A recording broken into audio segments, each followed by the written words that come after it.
Welcome. My name is Anthony Lamberto, and my presentation today is on pediatric cancer and financial toxicity, focusing specifically on how those of lower socioeconomic status are affected differently than those of higher socioeconomic status.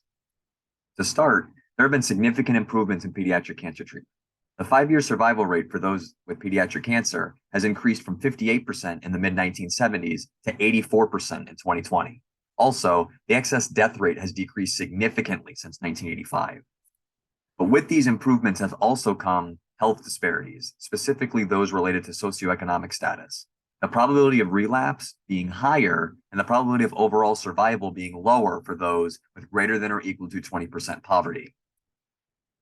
The cost of treating pediatric cancer has also increased alongside these improvements. One of the central cost drivers for the increased costs of pediatric cancer treatment is from medications, especially here in the US, where it is significantly larger than that in other countries.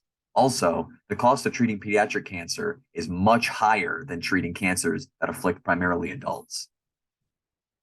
Financial toxicity can be defined as the detrimental effects of cancer-directed therapy caused by out-of-pocket costs and low productivity. This can be the indirect costs as opposed to the direct costs for maybe treatment of diseases at the hospital or directly for medications. This can be looked at as parents having to take time away from their job and losing family income, which could then lead to trouble paying for bills and even insecurity for food, housing, or energy. Current solutions to financial toxicity include charitable organizations such as the Ronald McDonald House, which provides housing for families while the child is inpatient receiving care at the hospital. Other examples include financial education for families and caregivers to provide them ways of budgeting and managing funds. This is especially important for those of lower socioeconomic status. Also, psychosocial support for families and caregivers is important to help them manage stress to be the greatest support system that they can be to their child. My recommendations to help fight financial toxicity is to control the cost of medications. They are a primary driving force to the increased costs of pediatric cancer treatment, and bringing the cost of medication under control would definitely help. Also, ensuring the quality of care delivered to patients covered by Medicaid and CHIP is adequate and equal to that of care delivered to patients covered by private insurance is important.